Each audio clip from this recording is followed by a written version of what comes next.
L'aube pointait à l'horizon, drapée d'une lumière rouge sang. Le soleil naissant éclairait le campement militaire, un spectacle de tentes et d'étendards claquant dans le vent glacial. Le général Xiahou, le visage impassible comme taillé dans le granit, contemplait l'astre solaire qui se levait. Ses yeux, chargés d'une lueur inquiétante, reflétaient le combat imminent. Sous la tente de commandement, l'atmosphère était pesante. Des cartes étaient déployées sur la table, recouvertes de signes et de flèches. Les généraux s'entretenaient à voix basse, le visage marqué par l'inquiétude. La nouvelle était tombée comme un coup près. L'ennemi approchait, en surnombre et plus puissant que prévu. Il n'est pas question de battre en retraite. Nous combattrons jusqu'à la mort. Un silence de mort s'abattit sur la tente. Le sort de l'armée reposait entièrement entre ses mains. Xiahou ressentait le poids de chaque vie suspendue à ses décisions. La tension était palpable sous la tente. Des regards lourds de sens étaient échangés entre les généraux. Une idée sombre germa dans l'esprit de Xiahou, une idée qui le hantait depuis des semaines. Les prisonniers, ils étaient un fardeau, une menace potentielle. Les éliminer serait un acte cruel, mais nécessaire. Préparez l'exécution des prisonniers. Un murmure parcourut l'assemblée. Certains approuvèrent d'un hochement de tête, tandis que d'autres détournèrent le regard. Le silence retomba, lourd de non-dits. Xiahou, le visage fermé, fixait un point invisible au loin.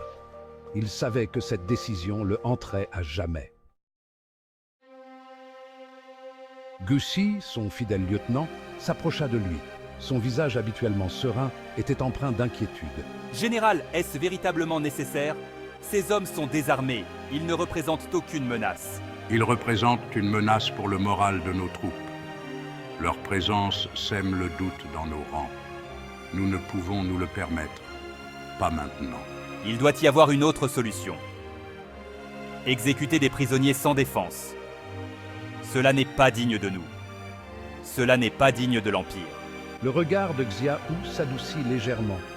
Il percevait le trouble dans les yeux de son ami, et il comprenait ses scrupules. S1.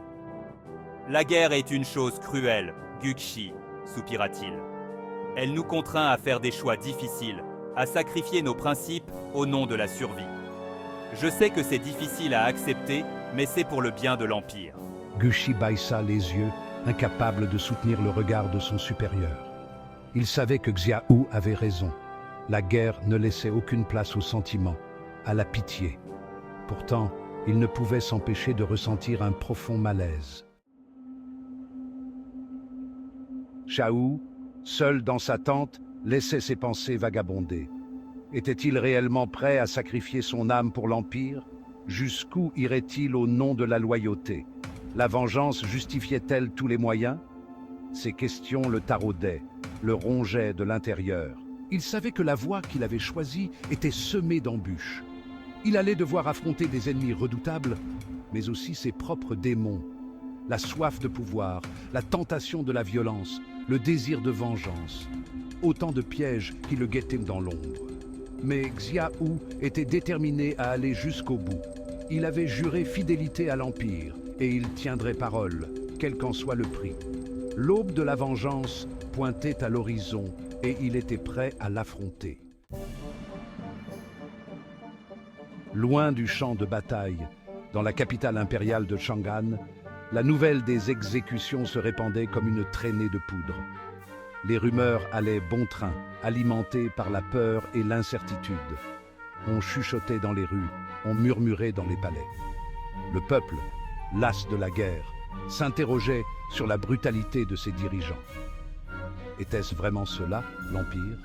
Un régime de terreur et de violence. Des voix s'élevaient pour dénoncer les agissements de Xiahou, le qualifiant de boucher, de tyran.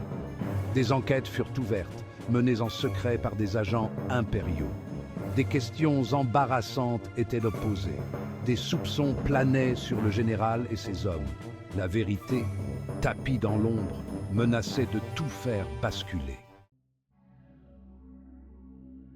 Xiahou, de retour à Chang'an, sentait le poids des regards sur lui. Il était devenu un héros pour certains, un monstre pour d'autres. La gloire avait un goût amer, teinté de sang et de remords. Il était entré dans un jeu dangereux où la loyauté et la trahison se confondaient. L'ombre de la suspicion planait sur lui, projetée par des ennemis invisibles. Il savait qu'il marchait sur un fil, que la moindre erreur pouvait lui coûter cher.